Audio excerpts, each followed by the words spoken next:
Blog theory. Feedback and capture in the circuits of Drive-Polity. By Jodi Dean. 2010.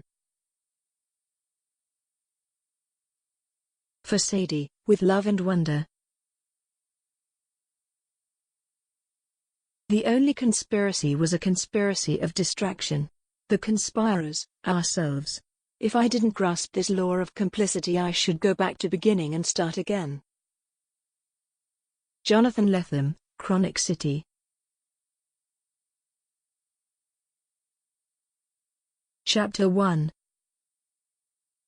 Blog Settings. Section 1. The challenge of this book is thinking critically about media practices in a setting where they are fast, fun, and ubiquitous. As an avowedly engaged and political approach to thought, critical theory of any sort encounters challenges. Attempting to analyze and intervene in the present, it nonetheless adopts a backward gaze, an idea G.W.F. Hegel figures with the owl of Minerva flying at dawn. Michel Foucault practices through his historical methods of archaeology and genealogy, and Slavoj Žižek conceptualizes with the notion of retroactive determination. A problem specific to critical media theory is the turbulence of networked communications, that is, the rapidity of innovation, adoption, adaptation, and obsolescence. The object of one's theoretical focus and critical ire quickly changes or even vanishes. The time of theory is overtaken, even taken over, by ever-morphing, interlinking media.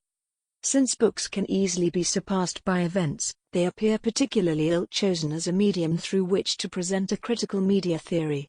A theory that is current, if it is possible at all, seems confined to presentation within the forms and circuits it analyzes.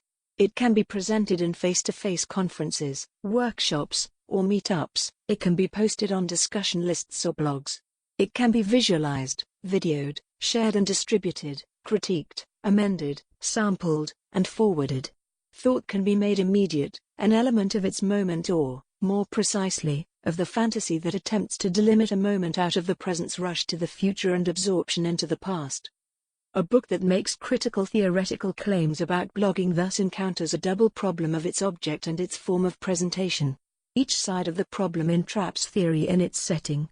To address its object in a timely fashion, the book has to be new, fresh, up to the minute, fashion-forward, bleeding edge. It needs to predict or at least hazard a guess as to where things are going, what's going to happen. The book is pushed to adopt, in other words, the entrepreneurial expectations of the venture capitalist, racing to be the first out of the block. This side of the problem highlights one of the specific ways communicative capitalism captures critique and resistance, formatting them as contributions to the circuits in which it thrives. The temporal takeover of theory displaces sustained critical thought, replacing it with the sense that there isn't time for thinking, that there are only emergencies to which one must react, that one can't keep up and might as well not try. The second side of the problem, the former theory's presentation, likewise highlights how communicative capitalism fragments thought into ever smaller bits that can be distributed and sampled, even ingested and enjoyed, but that in the glut of multiple, circulating contributions tend to resist recombination into longer, more demanding theories. It's like today we can have and share insights, but these insights must not add up to something like a theory that might aid us in understanding, critically confronting, and politically restructuring the present. Theodor Adorno's criticism of the passion for information in mass culture applies more to contemporary communication and entertainment networks than it did to film and radio, the mass media he has in mind when he writes. Quotation by Adorno. However useful it might be from a practical point of view to have as much information as possible at one's disposal, there still prevails the iron law that the information in question shall never touch the essential, shall never degenerate into thought. End of quotation by Adorno. As multiple recombinant ideas and images circulate, stimulate, they distract us from the antagonisms constitutive of contemporary society, inviting us to think that each opinion is equally valid, each option is equally likely, and each click is a significant political intervention. The deluge of images and announcements, enjoining us to react, to feel, to forward them to our friends, erodes critical theoretical capacities. Aren't they really just opinions anyway? Feelings dressed up in jargon? Drowning in plurality, we lose the capacity to grasp anything like a system. React and forward, but don't by any means think. My wager is that critical media theory is possible in book form. The wager is inspired by a time-honored tactic in workers' struggle, the slowdown. As an object whose form installs delays in sampling and syndication and whose content demands postponed gratification, the book mobilizes the gap of immediacy so as to stimulate thought. E-books and articles as well as blog posts on theoretical topics are convenient ways to store and share ideas. But these benefits come at a cost. We pay with attention. It's easy to give in to the temptation to keep moving, to follow links, to see what others think about it before one even knows what it might be, then to see what else others are thinking about, especially if their posts aren't too long, and once we're already a few clicks in, why not go ahead and check our blog stats, update our Facebook profiles, and engage in a few rounds of Mafia Wars or other games helpfully supplied by our favorite social network. It only takes a minute or two. More important, though, is whether the technologies and practices of new media are appropriate objects for critical theoretical inquiry. Again, my wager is yes. This isn't a risky bet. In recent decades, scholars, artists, and activists working at the interface of communications, media, and cultural studies and social studies of science and technology have developed critical approaches to digital media and their networked environments. Rather than restricted to positivist methods of description and measurement or linear, developmentalist histories of technical change, this emerging critical media theory anchors its analyses of technologies, users, and practices in an avowedly political assessment of the present. What that assessment is, or, more specifically, how to theorize the political implications of networked communications and entertainment media, is a matter of passionate disagreement. I take the position that contemporary communications media capture their users in intensive and extensive networks of enjoyment, production, and surveillance. My term for this formation is communicative capitalism. Just as industrial capitalism relied on the exploitation of labor, so does communicative capitalism rely on the exploitation of communication. Quotation by Hart and Negri. Communication is the form of capitalist production in which capital has succeeded in submitting society entirely and globally to its regime, suppressing all alternative paths. End of quotation by Hart and Negri. A critical theory of communicative capitalism requires occupying, rather than disavowing, the trap in which it enthralls and configures contemporary subjects. I argue that this trap takes the form that modern European philosophy heralded as the form of freedom, reflexivity. Communicative capitalism is that economic ideological form wherein reflexivity captures creativity and resistance so as to enrich the few as it placates and diverts the many. Section 2.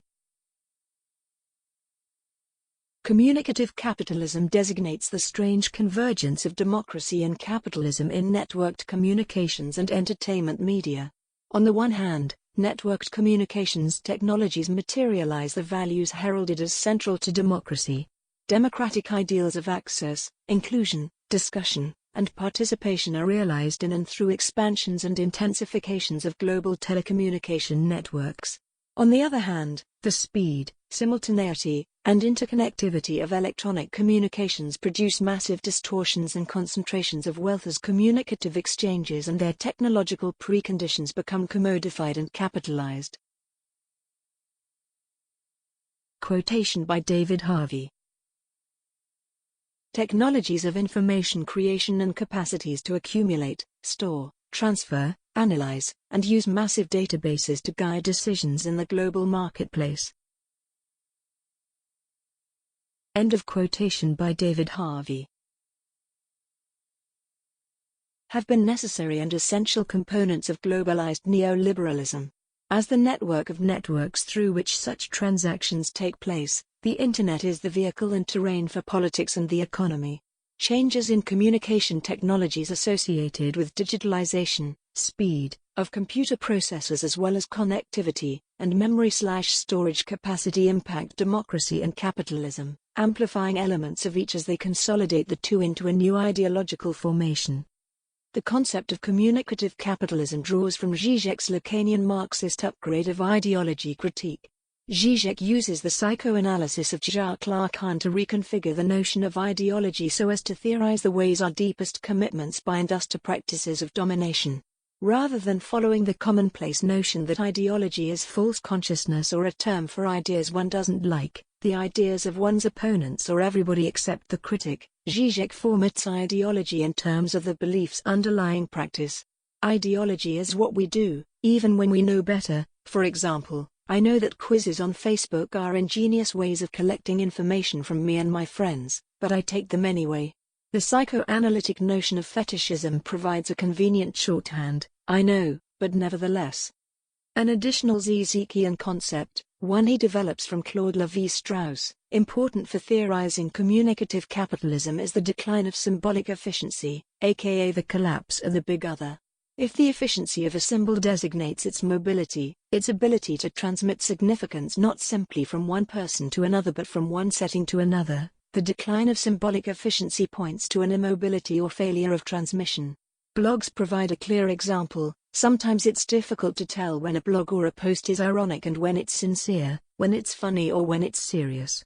Terms and styles of expression that make sense to an in-group can shock, insult, or enrage folks who just happen upon a blog. Moreover, the uncertainty, the potential for unexpected meanings, provides its own effective intensity. Images and effects may flow into the gaps left by the declining symbolic. Despite the fact that bloggers generally decried the degeneration of discussion into ad hominem attacks and flame wars, nearly always the result of a misunderstanding rather than a disagreement, we secretly enjoy them. Hit rates double, even triple. People become invested in, energized by, the exchange. How far will she go? She said that? Oh no she didn't. Pwned. In my first months as a blogger, I had to figure out what my deleting and blocking policy would be. Which comments would I let remain and which would I block?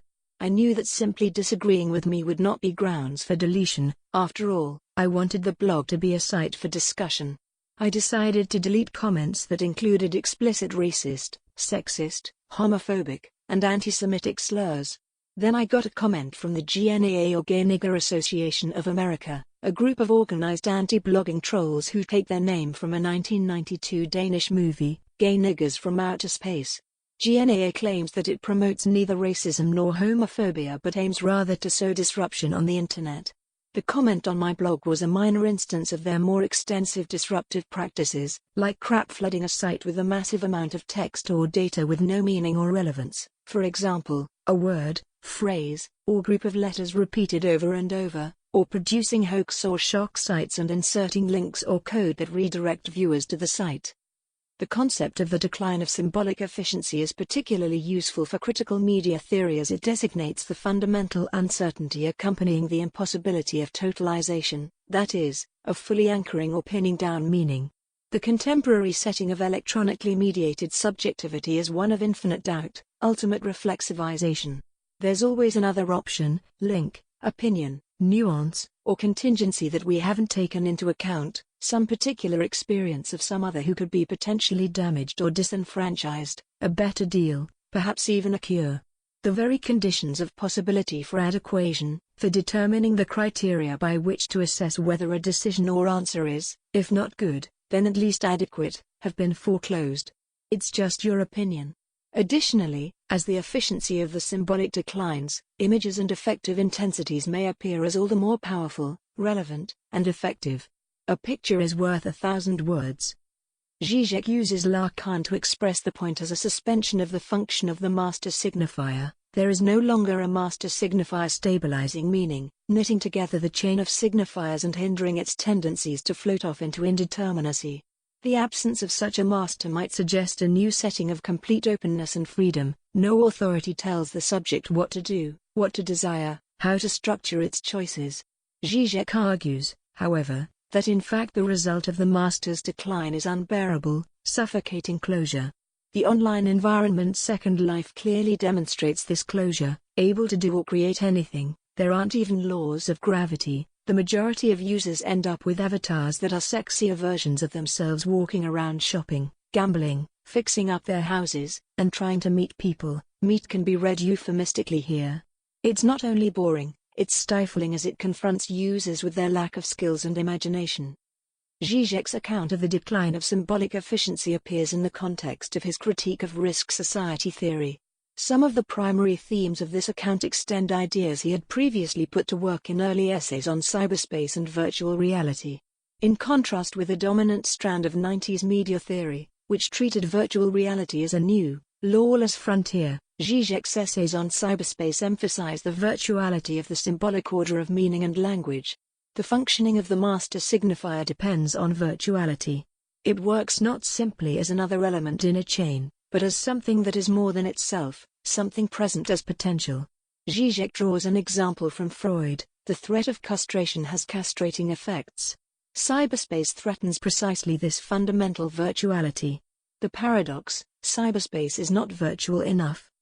Zizek considers several specific ways virtuality is threatened by computer-mediated interaction. One is the loss of the binding power or performative efficacy of words.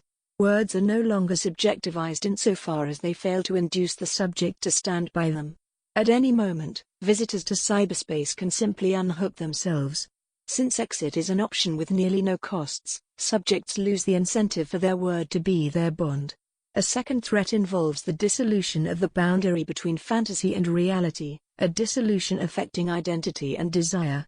Insofar as digital environments enable the realization of fantasies on the textual screen, they close the gaps between the subject's symbolic identity and its phantasmic background. Instant gratification fills in the lack constitutive of desire. Hypertextual play enables the unstated subtext of any text to be brought to the fore, thereby eliminating the textual effects of the unsaid. Put somewhat differently, fantasies that are completely realized cease to be fantasies. A repercussion of this filling in is a third threat, a threat to meaning. The gap of signification, the minimal difference that makes some item or answer significant, that makes it feel right, or the one dissipates. But instead of eliminating the space of doubt, the filling in occasions the loss of the possibility of feeling convinced, of the sense that an answer can be or is right rather than just another opinion. Zizek asks, is not one of the possible reactions to the excessive filling in of the voids in cyberspace therefore informational anorexia, the desperate refusal to accept information, insofar as it occludes the presence of the real? It's like the feast of information results in a more fundamental starvation as one loses the sense of an underlying real. At stake in all three threats, to performativity, desire, and meaning, is cyberspace's foreclosure of the symbolic, the elimination of the space of the signifier as it slides into the real, which thereby itself loses the capacity to appear as real. Zizek treats this foreclosure of the symbolic in the terms of paranoid psychosis: the other is both missing and fully, overwhelmingly present. Yet he doesn't presume the subject's absorption in the imaginary jouissance of a pre-Oedipal primal oneness. Zizek is careful to note that such an image of friction-free immersion is cyberspace capitalism's own ideological fantasy, a fantasy of a society without antagonism. What's at stake, then, is post-Oedipal, an order that doesn't rely on a master signifier. In this order, the real presence of the other is lost as the lack in the other is filled in. The something extra, the inexpressible mystery or objet petit that makes the other real, is subsumed by one who is ever-present, bombarding me with the torrential flow of images and explicit statements of her, or his, most secret fantasies. Thus, correlative to the absence of the real other are the unbearable intrusions of the other's jouissance. In sum, the central insight of Zizek's early work on cyberspace involves the change to the symbolic. Zizek argues that the gaps in the symbolic, the gaps that enable access to the real insofar as the real cannot be approached directly, are filled in, saturating the virtual space of symbolic fiction. The result is a situation of non-desire, non-meaning, and the unbearable intrusion of enjoyment. This decline in symbolic efficiency is a fundamental feature of communicative capitalism. Section 3. The change in the functioning of the symbolic is linked to the reflexivity of complex technological societies. Risk society theory highlights the harms and threats emerging out of increases in complexity. Ulrich Beck, for example, points out that problems ranging from environmental toxicity and climate change to obesity, diabetes, and the threats posed by corporate agriculture are all problems produced by the very technological changes introduced to meet earlier challenges: rapid, efficient transportation, secure and comfortable habitats, adequate food and water, etc. His point is that scientific knowledge generates new risks and uncertainties. Rather than providing clear answers, it opens up new questions, pushing us to recognize not only that there are unknown unknowns, but that these unknowns can and will have massive, unforeseen effects. Insofar as the effects are unforeseen, they are highly improbable. Insofar as they are networked, these effects are compounded. The consequences of their occurrence, therefore, can be extreme. During the spring and summer of 2008, mainstream news media expressed anxieties over the imminent startup of the Large Hadron Collider at CERN, European Organization for Nuclear Research, in Switzerland. A German scientist, Otto Rossler, appealed to the European Court of Human Rights to issue an injunction that would prevent activation of the collider. He argued that the risk to human life was too great. The Large Hadron Collider could create miniature black holes capable of destroying the planet. My own calculations have shown that it is quite plausible that these little black holes survive and will grow exponentially and eat the planet from the inside.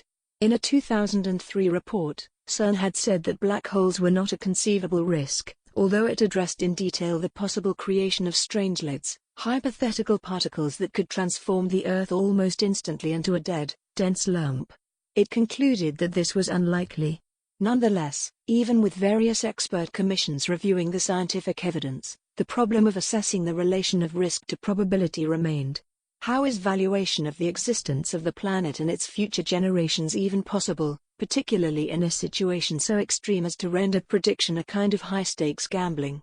After all, a basic premise of quantum mechanics is that most anything could happen, even if its likelihood is very small. Quotation by Zizek. There is a priori no proper measure between the excessive scaremongering and the indecisive procrastination of don't let's panic, we don't yet have conclusive results. Again, this impenetrability is not simply a matter of complexity, but of reflexivity, the new opaqueness and impenetrability, the radical uncertainty of the consequences of our actions, is not due to the fact that we are puppets in the hands of some transcendent global power, fate, historical necessity, the market. On the contrary, it is due to the fact that nobody is in charge, that there is no such power, no other of the other pulling the strings. Opaqueness is grounded in the very fact that today's society is thoroughly reflexive. End of quotation by Zizek. Human inquiry into the world affects the world. Our relation to the world and to each other is reflexive. Mark C. Taylor explains that cause and effect are interdependent. The thoughts and actions of agents influence the operation of the system, which, in turn, influences the thoughts and actions of agents. A crucial fact of contemporary life is that more than persisting as an environment we might try to know and understand, the world is also a dynamic effect of our interventions into it, and we know this. Hence, we know we impact the world, but we don't know exactly how. Neither do nor can we know with any certainty the ways that our current practices produce some futures while excluding others. We just know that there will be consequences and side effects that we have not foreseen, and that some of these consequences and side effects will be devastating to some people. A solution to one problem creates countless others. As Beck points out, scientists' preoccupation with expected effects determines the research process as it channels the lines of inquiry in some directions rather than others. The causality here is recursive. The actual consequences ultimately become more and more incalculable, because the possible effects become more and more estimable, and their assessment takes place more and more in the research process and in interaction with its inherent taboo zones, and determine those zones in the course of results. Even our estimations of possible effects have an impact on the world that we cannot predict. Excesses of information turn into a lack of the information most relevant to the questions at hand. Contemporary science and technology offer an unbearable, seemingly impossible freedom, the capacity to intervene in the world at the most fundamental levels of matter and energy without being restricted by knowledge of the outcome. Reflection is possible, reflection on the processes and conditions of reflection, on the languages we use and the sciences we have, on the values that lead us in one direction rather than another. Yet this universalized reflexivity cannot determine for us what we ought to do, We are free to do whatever we decide to do, without determination and without cover in some larger, complete, full knowledge, without, in other words, a big other to ground and secure us. Reflexivity that goes all the way down, is thus another name for the decline in symbolic efficiency. The recursive loop is the circuit of the big other's collapse. One of Beck's examples of the high-consequence, destabilizing effects of reflexivity is global financial markets. Bubbles, bandwagon effects, and boom and bust cycles result from investors' attempts to predict how others will perceive the future, even as these very predictions bring a particular future into being. In the words of economist Hyman Minksy, who, having been treated as a fringe thinker by mainstream economists, became better known and more frequently cited in the wake of the economic crises of 2008, the normal functioning of our economy leads to financial trauma and crises, inflation, currency depreciations, unemployment and poverty in the midst of what could be virtually universal affluence. In short, financially complex capitalism is inherently flawed. Beck, though, refers not to Minsky but to financier George Soros. In a number of books, Soros explains his success as a hedge fund manager in terms of what he calls a theory of reflexivity. Contra mainstream economics, and like Minsky, Soros emphasizes the points of disequilibrium where markets break down. His argument is that markets are not only inefficient but that belief in equilibrium contributes to boom and bust cycles insofar as markets are expected to be self-correcting. The reflexivity of market actors with imperfect knowledge, in other words, all market actors, as well as their knowledge that others with imperfect knowledge are nonetheless making investment decisions, produces situations of high volatility and low predictability. Again, as Beck makes clear in his discussion of attempts to predict and prevent ill effects of scientific research, reflexivity leads to uncertainty and indeterminacy. One can't be sure what others are doing, and one's guess about what they're doing influences what they do. Nassim Nicholas Taleb takes Soros's argument a step further. Most of our habits of everyday life prevent us from dealing well with uncertainty and indeterminacy. We assume that events in the world around us fall into the shape of a bell curve, like human height does, and attend rather less to distributions that follow power laws, like citations per author, book sales per author, blog hits, film revenues, wealth of individual capitalists. Hoping and expecting events to fall into a regular pattern, we systematically underestimate the impact of outliers, and this underestimation itself has effects.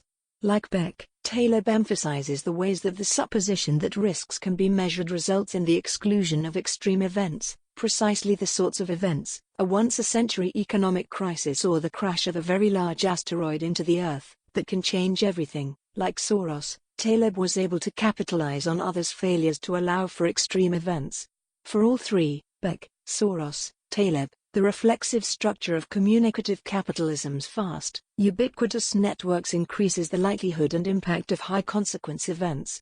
In Taleb's words, the world in which we live has an increasing number of feedback loops, causing events to be the cause of more events, thus generating snowballs and arbitrary and unpredictable planet-wide winner-take-all effects. We live in an environment where information flows too rapidly, accelerating such epidemics. More circuits, more loops, more spoils for the first, strongest, richest, fastest, biggest.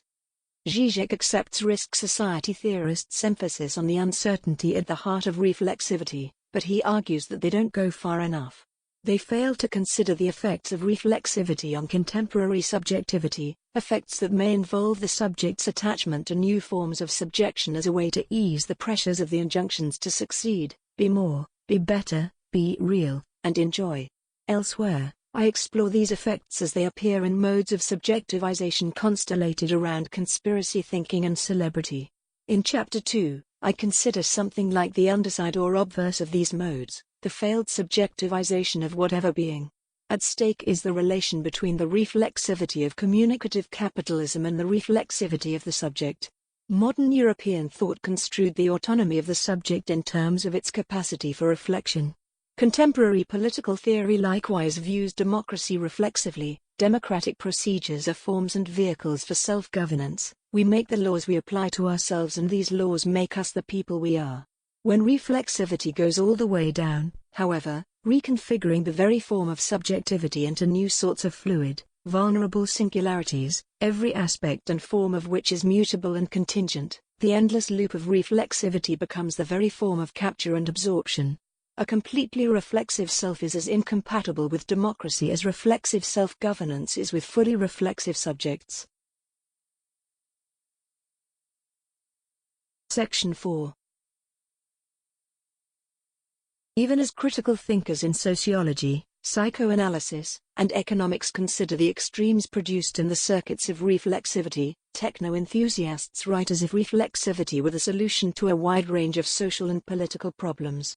Much of this writing relies on the migration of concepts from cybernetic and complexity theory into commentary on contemporary society, a migration enabled by the rapid growth of networked communications.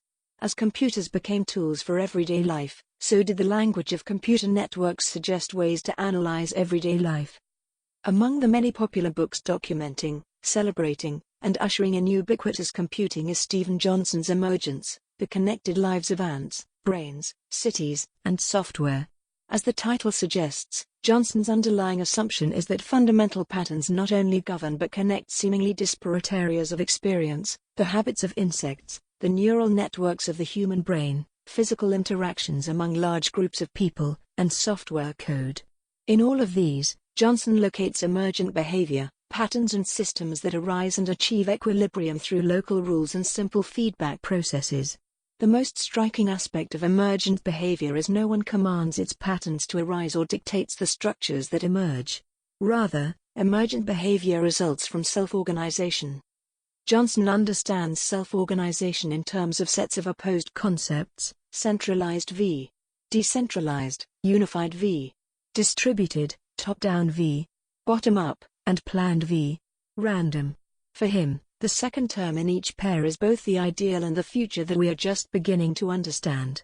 He can valorize these second terms because he presumes equilibrium, that is, he prioritizes homeostasis as the baseline, expected, and default position. Johnson acknowledges that extreme conditions, chaos, clusters, hubs, frenzies, are effects of self-organization, but he thinks that self-organization provides the solution to the instability it creates.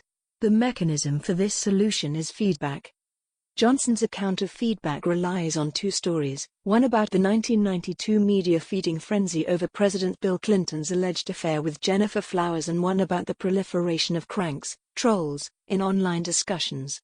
The media brouhaha, he argues, was the result of insufficient negative feedback. The Flowers episode was an instance of pure positive feedback, unchecked by its opposing force. Each agent's behavior encouraged more like-minded behavior from other agents. There was nothing homeostatic about the process. The tendency of online discussion threads to disintegrate into snark results from the opposite problem. The imbalance between participants and lurkers, those who make points and those who just read them, in threaded discussions enables contrarians to derail conversations. The lack of feedback encourages them to keep up their attacks. With more feedback, though, even online conversations would approach equilibrium. Quotation by Johnson. When you factor in the lurkers, a threaded discussion turns out to be less interactive than a traditional face-to-face lecture, and significantly less so than a conversation around a dinner table, where even the most reticent participants contribute with gestures and facial expressions. Group conversations in the real world have an uncanny aptitude for reaching a certain kind of homeostasis. The conversation moves toward a zone that pleases as much of the group as possible and drowns out voices that offend. A group conversation is a kind of circuit board, with primary inputs coming from the official speakers, and secondary inputs coming from the responses of the audience and other speakers. The primary inputs adjust their signal based on the secondary inputs of group feedback. Human beings are exceptionally talented at assessing the mental states of other people, both through the direct exchanges of spoken language and the more oblique feedback mechanisms of gesture and intonation. End of quotation by Johnson. Johnson employs two analogies here. The first obvious one is between human conversations and circuit boards. The second, rather less obvious one is between computer-mediated communication in large, complex environments and face-to-face interaction, either in a lecture hall or around a dinner table. The blurring between lecture and dinner table enables the analogy with the circuit board and the assumption of homeostasis. Johnson connects primary inputs to official speakers and secondary inputs to an audience. Do dinner table conversations typically involve official speakers and an audience? My kids would say yes, but they would do so with a roll of their eyes so as to signal that this isn't ideal and that they would prefer dinner unencumbered by lectures in political theory and psychoanalysis. The more conventional contrast between lecture and dinner table conversation notes that a lecture is centralized and hierarchical. It relies on the difference between the speaker and her audience. The speaker may be on a stage or at a podium. Her audience faces her, arranged in rows that ensure that people look primarily at her rather than at each other. Conversation over dinner flows among the participants. Ideally, a distinction between speaker and audience never solidifies. A group conversation, then, is nothing like a circuit board that relies on primary and secondary inputs. A lecture might be like a circuit board, not because of feedback, though, but because the institutional structure of a lecture installs hierarchy, primacy. To make conversation look like a circuit board, then, Johnson has to turn it into a lecture. And this inserts hierarchy, centralization, and top-down organization into a setting that Johnson was attempting to depict as a self-organizing equilibrium. The analogy with the lecture that enables conversation to be understood in terms of primary and secondary inputs enables Johnson to omit the complexities of actual human interaction and present human beings as exceptionally talented at assessing the mental states of other people. There is no projection, transference, fantasy, paranoia, or repression. There is no tension or mismatch between what one says and what another hears, between what one says and what one means, or between what one says and why one says it, elements of human interaction that psychoanalysis explores. At the same time, by treating computer-mediated communication in large, complex environments as if it were no different from face-to-face interaction, Johnson can downplay the ways reflexivity leads to disequilibrium. For him, learning in networked environments means that the extremes fall by the wayside rather than becoming amplified as their effects extend throughout the network. In effect, these extremes become the unknown unknowns already undermining Johnson's reassuring story of homeostasis. Johnson's omission of complexity and unknownness points to a short circuit in his account of reflexivity. He writes, "The new software will use the tools of self-organization to build models of our own mental states. They will be mind readers." It appears that his account of emergence depends on a limit that he fails to acknowledge. Reflexivity doesn't go all the way down. If we assume, in an outrageous flight of fancy, that software can read minds, as if minds were made up, as if they were not conflicted, as if there were no unconscious, how would the knowledge we have of the contents of others' minds affect our communication with them? And what about our knowledge that software was reading our minds? How would that impact our interactions and reactions? Would we try to fake out the software, play tricks on it? Would we comply, expecting our every demand to be met such that we become increasingly infantile, unable to tolerate any conflict or discomfort? Johnson neglects these further reflexive twists, the ways that human knowledge has material effects as people bring futures into being on its basis. The block to reflexivity in Johnson's account arises from the oppositional sets structuring his analysis, not to mention the fantasy-based techno-utopianism obscuring the possibilities of surveillance and control. With mind-reading software, companies could deduct pay from workers daydreaming on the job. Police states could use people's fantasies of destruction as criteria for putting them on terrorist watch lists. Johnson wants to juxtapose self-organized to planned or controlled.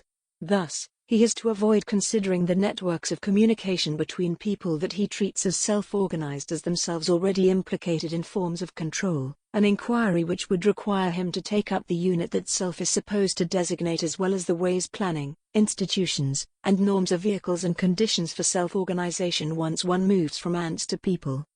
In her discussion of 90s controversies over the self-organizing structure of the Internet, Tiziana Terranova suggests that a cybernetic definition of control is the antithesis of centralized government, because the latter presupposes a complete knowledge of each individual component of the overall system, which is impossible to achieve in these types of structure. One should add that not only is such knowledge impossible to achieve in any political structure, but also that the invocation of such control as a critique of centralized planning aims at a straw man. Theories and practices of centralized government have never been based on complete knowledge of each individual component. Political power as such is exercised as potential, that is, as a promise, expectation, or threat. Terranova notes that the biological turn that emphasizes the lifelike qualities of complex systems generally rejects governmentality as unsuited to the turbulent terrain of dynamic networks and deregulated markets. This rejection, however, overlooks the changes in governmentality that subjected the state to the market. As Foucault explores in his lectures on neoliberalism, insofar as neoliberalism emphasizes the market as a site of competition rather than exchange, it demands that the state combat anti-competitive mechanisms and work to spread opportunities for competition. The state must be ever vigilant in these efforts as well as vigilant about its own efficiency. Moreover, such vigilance is exercised not just with regard to government, as its operations and resources are privatized. Rather, neoliberalism entails a governmentality of active, multiple, vigilant, and omnipresent intervention in society, an intervention exercised through and by multiple networks traversing micro and macro domains. Johnson's account of emergence presupposes the cybernetic definition of control that Terranova invokes. With such a presupposition, Johnson cannot acknowledge reflexivity's operation as a dynamic of control, that is, the ways that the extremes produced by the circulation of information themselves have effects on those of us captured in communicative capitalism. Section 5. Fred Turner's history of cyberculture puts in perspective both Johnson's infatuation with emergence and the sets of oppositional categories supporting it. Turner focuses on the new communalists, the 1960s Bay Area counterculture movement. Crucial to Turner's discussion is the transformation of the computer from a tool of control, hierarchy, and dehumanization to computing as the technology of collaboration, flexibility, and utopian social change. To explain how this happened, Turner distinguishes between the new communalists and the new left. Whereas the new left emphasized political struggle, that is, organizing to try to bring about a better world, registering voters, forming parties, staging demonstrations, for the new communalists, political activism was at best beside the point and at worst part of the problem. The new communalists rejected left notions of conflict, imagining instead a world of networks wherein the most fundamental struggles were those of the individual for the information he, and it was nearly always he, needed for personal freedom and transformation. The central figure in Turner's story is Stuart Brand, founder of the Whole Earth Catalog in 1968 and, with computer entrepreneur Larry Brilliant, the influential teleconferencing system the WELL, Whole Earth Electronic Link, in 1985.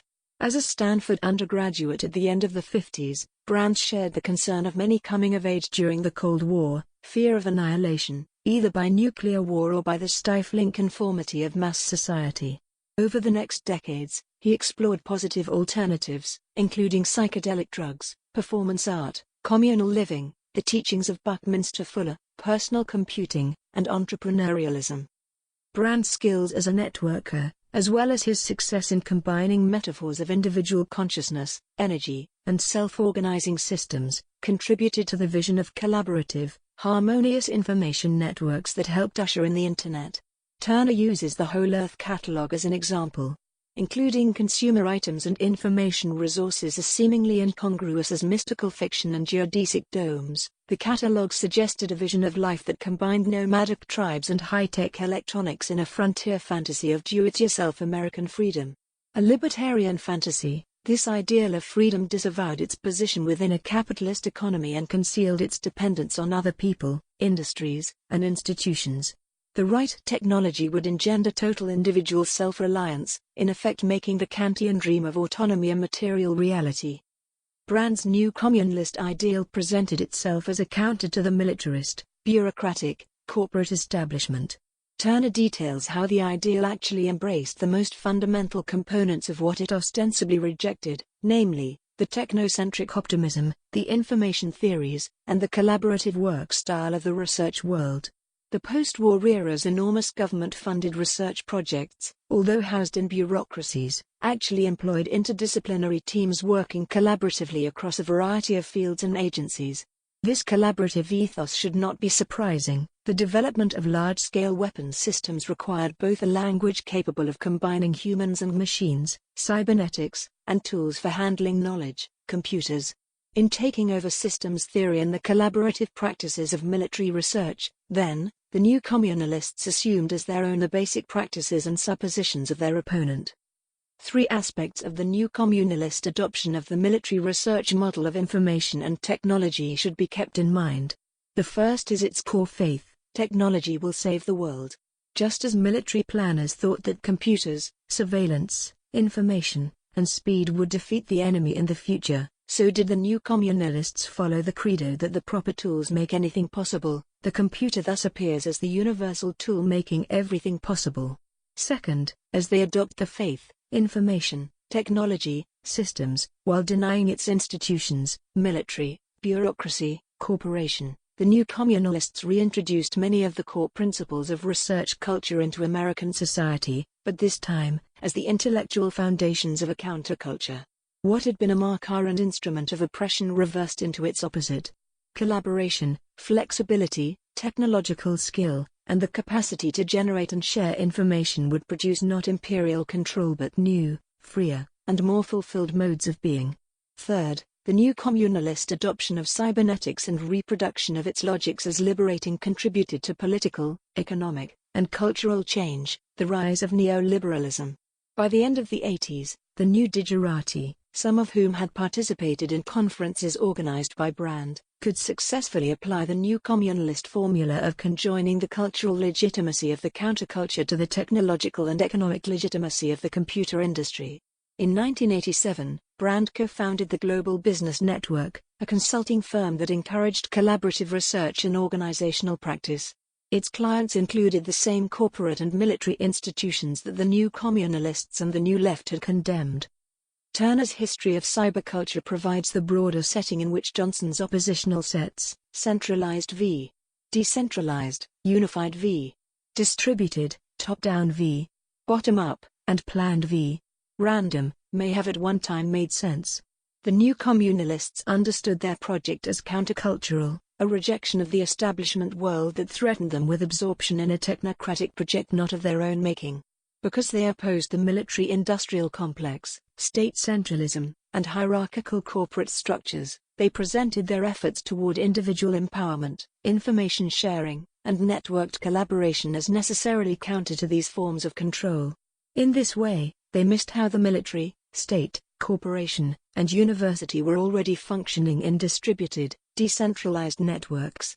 Thus, they failed to acknowledge how their ostensibly countercultural practices themselves served as the conduits for spreading the communication and control mechanisms of the technocratic research world not just throughout U.S. society but, via the Internet, throughout most of the world. The very mechanisms that were supposed to enable local practices, freedom from commercial, corporate expectations, and opportunities to cultivate a variety of ways of being produced, the networks through which communicative capitalism ensnares speech and action. Christopher Kelty's notion of recursive publics should also be understood in light of the reversal of the terms and practices of the state and corporation into the oppositional categories of the counterculture and back into those of the neoliberal state. Kelty introduces recursive publics in his ethnography of free software. For him, free software is a movement that extends out from technical software projects to encompass a considerable reorientation of knowledge and power in contemporary society, a reorientation of power with respect to the creation, dissemination, and authorization of knowledge in the era of the Internet. More than the initial practices of the programmers whose work built the Internet, more than the efforts of hackers and geeks to liberate proprietary source code, and more than the legal struggles around copyright and fair use, free software, Kelty argues, is about equality, fairness, and justice. This interpretation of free software rests on the articulation of values of individual empowerment, collaboration, and information sharing ushered in by Brand and his new communalists. Kelty repeatedly points out that free software is not opposed to capitalism. He gestures, with apparent enthusiasm and approval, to the libertarian impulses of the Brand-affiliated technophiles grouped around Wired in the early 90s, Esther Dyson, Howard Rheingold, and John Perry Barlow. He cites uncritically a famous bit of Internet governance folklore: "We reject kings, presidents, and voting. We believe in rough consensus and running code." The reorientation of knowledge and power that Kelty describes is the reorientation at the basis of communicative capitalism, the reorientation behind the last 30 years of neoliberal excess and its increases in inequality and immiseration that have paraded around as expansions in information, flexibility, participation, and responsiveness. Presuming that the work of programmers is analogous to politics, Kelty roots around conflict, as if working code with a solution to any problem rather than a particular set of problems. Likewise, proceeding as if government and market were the same, Kelty absorbs concerns with public goods and the well-being of the many into private interests, an absorption that benefits the very, very rich and eviscerates states' abilities to pay for social security as generally understood. He omits the fact that the reorientation of knowledge and power he describes has ushered in the winner-take-almost all markets of extreme neoliberalism.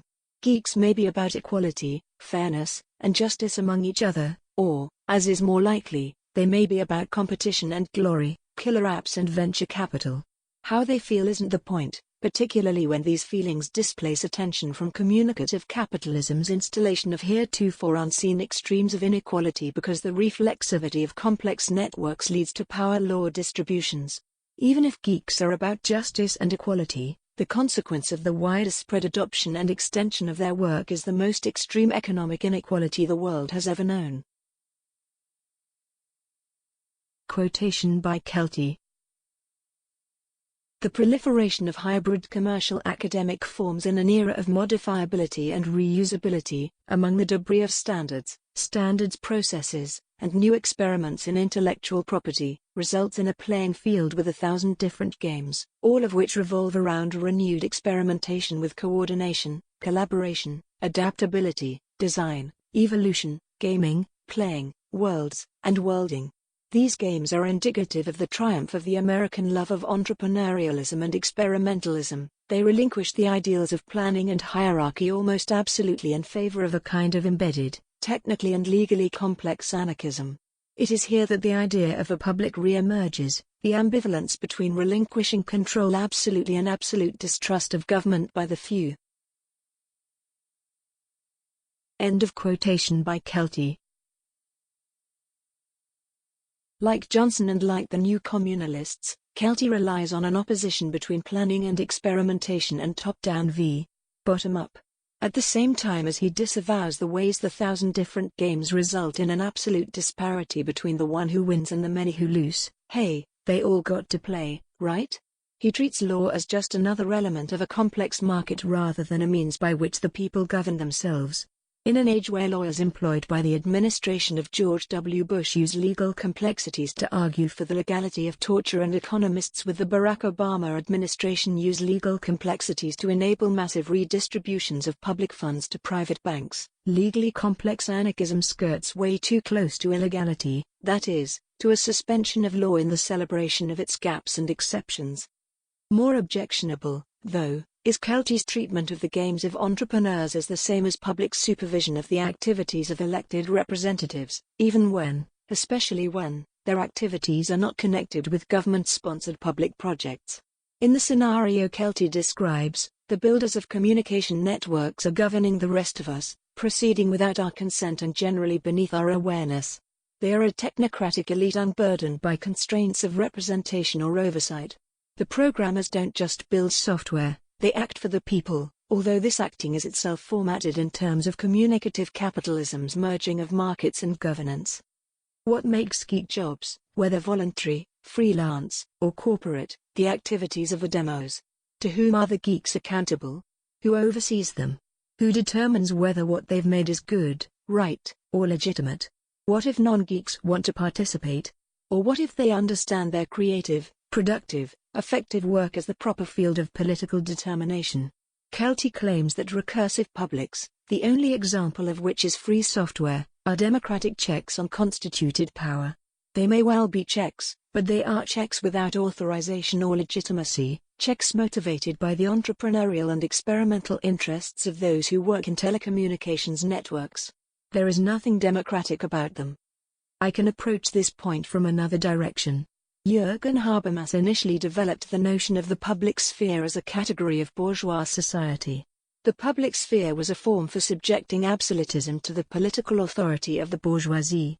Publicity functioned as a principle of control that remade the political in its own terms, even as this very remaking renounced the form of claim to rule.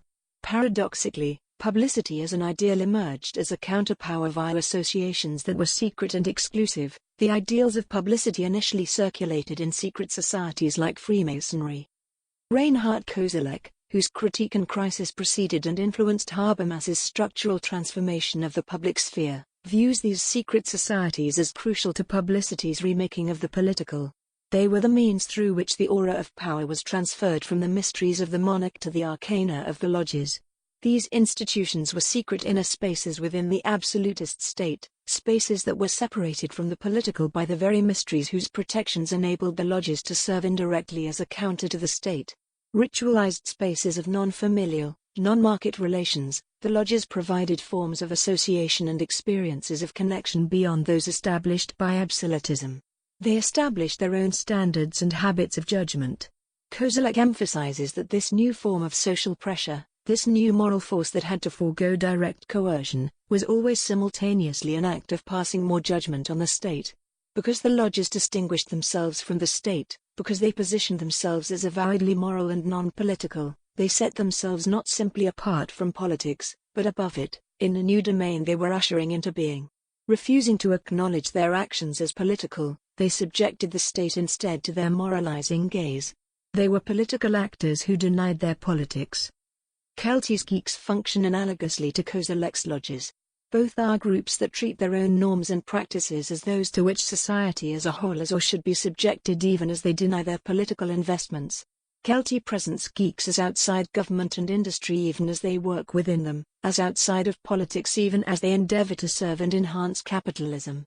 He identifies their work with the moral idea of order associated both with the public, capitalization in original, and with specific norms of availability, reusability, and modifiability.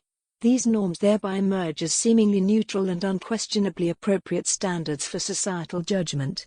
Moreover, as in Habermas's initial account of the bourgeois public sphere, which disappears at the moments of its materialization in mass communication as the critical role of the idealized public is displaced by the consumerist orientation of the public, so in Kelty's does the recursive public recede in the wake of the mass uptake of computer-mediated communication. Geek norms emerge, claim neutrality and appropriateness, and then retreat, leaving in their wake a pro-capitalist, entrepreneurial, and individualistic discourse of evaluation well suited for the extension and amplification of neoliberal governmentality. Differently put, the recursive public appears only retroactively, in Kelty's idealization of the libertarian technical impulse that celebrates exercises in expanding and intensifying privately owned platforms and applications as democracy. Section 6. Turner's New Communalists and Kelty's free software function as displaced mediators. I offer the term displaced mediator as an upgrade of the notion of the vanishing mediator, introduced by Frederick Jameson and elaborated further by Zizek. For Jameson and Zizek, the vanishing mediator is a transitional figure, of an institution, practice, idea, that accounts for a fundamental change. The vanishing mediator triggers a process of change even as change quickly overtakes it. Jameson refers to the Protestant work ethic as the vanishing mediator between feudalism and capitalism, and to the Jacobins as the vanishing mediator between the political structures of absolutism and bourgeois rule. Each serves as a catalytic agent which permits an exchange of energies between two otherwise mutually exclusive terms. Zizek uses the East European transition to capitalism to make the same point. During the months of socialist upheaval, a chaotic array of punks, artists, and activists flourished in a heady mix of democratic activity. Once the new regime established itself, once it adopted the language of democracy as its own, these same movements either vanished or began to stand for their opposite, proto-communists.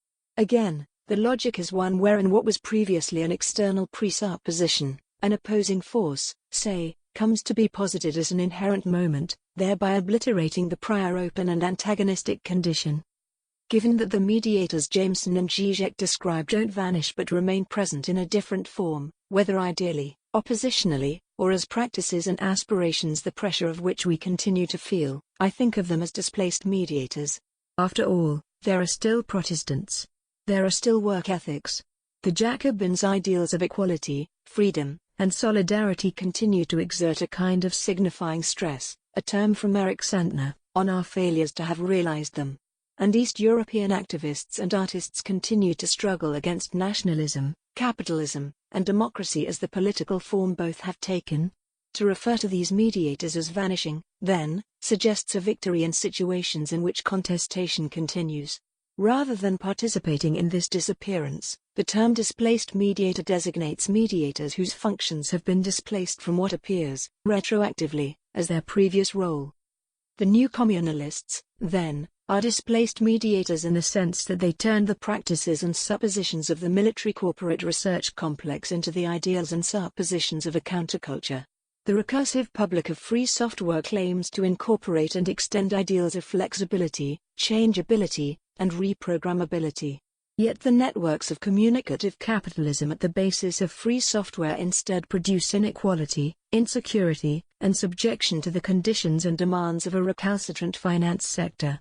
What preferred itself as a vehicle for bringing in something new, something better, becomes the mechanism for further embedding and extending the old, now strengthened by the rhetoric of its own overcoming. The term displaced mediator indexes displacement in multiple registers. Here are three. First, along with the political economic change affected though the mediators as human groups, media themselves may be displaced by the events and developments they enable. For example, mainframe computers stimulated cooperative time-sharing practices that valorized the ideals of collaboration and adaptation necessary for advances in personal and networked computing. Such supercomputers are still functioning, but their place in the computing imaginary has shifted. Although they are current, they seem like relics. Second, emphases on specific media and technologies risk displacing attention from their settings. Here, media stand in for, sometimes occluding, larger, more systemic political and economic changes. Widespread uptake and participation on a commercial social network like Facebook or MySpace may displace, as well as supplement or enhance, other practices and activities. Pick up basketball or going door to door to collect signatures for a campaign, say, practices and activities that then come to be viewed themselves in media terms. So, texting enables kids to arrange basketball games or online petitions make signature gathering faster and easier. What's displaced from view are the pleasures and benefits accompanying the prior mode of being. More fundamentally, enthusiasm over new gadgets and apps, communicative sites and practices, like Twitter, Facebook, and blogging, displaces critical attention from their setting in communicative capitalism. Third, the history of networked communications is filled with displaced mediators, semaphores, telegraphs, CB radios, records, 8-track tape, videotape, landlines, pagers, BBSs, Usenet, Alternet, homepages, portal sites, not to mention film, television, mobile phones, and the Internet. Over a decade ago, Bruce Sterling put together a web-based project to archive dead and obsolete media. To consider such media as displaced is to consider them in and as settings, in and as imbricated in political, economic, and affective circuits. The concept of displaced media, then, is a critical one. Media appear as displaced from the perspective of a backward look. Their displacement is retroactively determined in the context of an attempt to pull an explanation out of the multiplicity and contingency of technological change. Thus, a benefit of displaced media is that it yields newness in advance. Rather than linking critical media theory to its currency, has it kept up and incorporated the latest techno-trends? The idea of displaced media embeds the instability and volatility of media practices into the analysis. Section 7. Blogging emerges as a practice in communicative capitalism. Not only are blogs natively digital, but the practices of posting, linking, commenting, reacting, measuring, and circulating make mediated reflexivity available to virtually anyone who wants to bother. Even if a blog post is more than a reaction, more than a commentary on something else, its invitation to read, comment, and share installs it in communicative capitalism's flows of information and entertainment. Blogging's settings, then, include the decline of symbolic efficiency, the recursive loops of universalized reflexivity, the extreme inequalities that reflexive networks produce, and the operation of displaced mediators at points of critical transition. Its default mode is captured. Rather than treating blogs as cutting-edge forms of participatory journalism or new experiments in an already mundane exhibitionism, I proceed from the assumption that they are displaced mediators. Even if they're not dead yet, their role in inciting practices of online disclosure, discussion, and surveillance has both already been displaced by other Web 2.0 platforms such as social networks and video sharing, and itself displaced attention from the profound inequalities produced and amplified by global financial and entertainment networks. Differently put, as displaced mediators, blogs access key features of communicative capitalism, the intensification of mediality in reflexive networks, communicating about communicating, the emergence of whatever beings who belong but not to anything in particular, and the circulation of affect, as networks generate and amplify spectacular effects. This access not only draws out the challenges to political organization under current conditions but also highlights the imperative for actually undertaking such organizing rather than presuming it will simply emerge. The very practices of media we enjoy, the practices that connect us to others and ostensibly end our alienation, appropriate and reassemble our longings into new forms of exploitation and control. Key to the argument of this book is the claim that Lacan's version of the psychoanalytic concept of drive expresses the reflexive structure of complex networks. For Lacan, the drive is beyond the instinct to return to the state of equilibrium. Its very excess renders it akin to a will to create from zero, a will to begin again. Lacan's description here evokes the self-organized criticality of complex networks. Accelerations and repetitions throughout their circuits gain in momentum and intensity, feeding frenzies, vicious circles, bubbles, until they result in extreme or catastrophic ruptures, 0 points from which something new begins. The repercussion of this claim is that what idealists from the Enlightenment, through critical and democratic theory, to contemporary techno-utopians theorize as the very form of freedom is actually a mechanism for the generation of extreme inequality and capture. Just as enthusiasts for emergence, anarchy, and free software presume in advance the progressive radicality of being beyond law, governance, and the state, so have some psychoanalytically inspired theorists too quickly presumed that liberation can be found beyond desire and the law. I argue that beyond the law are the reflexive circuits of drive. Communicative capitalism thrives not because of unceasing or insatiable desires but in and as the repetitive intensity of drive. Lacan conceives drive as necessarily death drive, rather than agreeing with Freud's view of eros as also a drive. This death drive ruptures equilibrium. Such an explicit negativity can interrupt and counter the slide from networked computers into networks as biological swarms and patterns. Although typically associated in the theoretical literature with biopolitics or biopower, the elision from biological metaphor to networked communication appears throughout popular techno-utopianism, particularly that techno-utopianism blending neoliberalism, entrepreneurialism, free markets, anti-regulation, and the Internet. I see this rather unexpected union of computers and bios as symptomatic of a new essentialism. Network logics are dictates of nature, a new form of natural law that immanently and necessarily yields the unity and convergence of all things to the extent that they are allowed to flow freely. Just like the spread of lily pads in a pond, the analogy goes, so will blogs and other innovations emerge and die, flourish and struggle. Absorbed in a supposition of imminent reconciliation, extremes of distribution become natural facts, outgrowths of abundant potential. The notion of drive counters this imminent naturalism by highlighting the inhuman at the heart of the human, the cut or break with the flow of life, the peculiar and uncanny human propensity to become stuck on minor activities and minimal differences. Conceived in terms of drive, networked communications circulate less as potentials for freedom than as the effective intensities produced through and amplifying our capture. My discussion of drive draws heavily from Zizek, but there is a difference. Zizek emphasizes that the stuckness of drive, what I've been treating as capture, is the intrusion of a radical break or imbalance. Drive is quite literally the very drive to break the all of continuity in which we are embedded, to introduce a radical imbalance into it.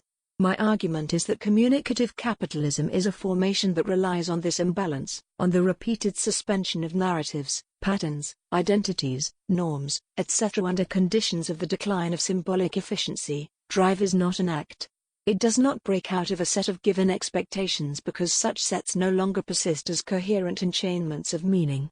On the contrary, the circulation of drive is functional for the prevention of such enchainments. enchainments that might well enable radical political opposition.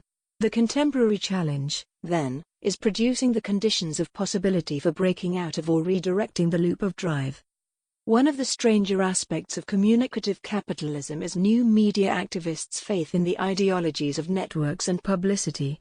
Activists continue to emphasize the democratic potential of the Internet, even in the face of the increases in economic inequality and consolidation of neoliberal capitalism in and through globally networked communication.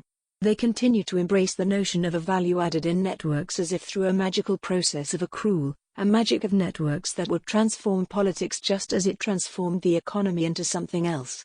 The only reason for accepting this magical thinking is if one thinks that there is no politics other than the market, if one assumes, in other words, that the market has not only displaced but taken the place of the political. Such a lack or absence of the political is the hole around which networked communications circulate. Or, more precisely, this loss of a capacity to think the political circulates as drive.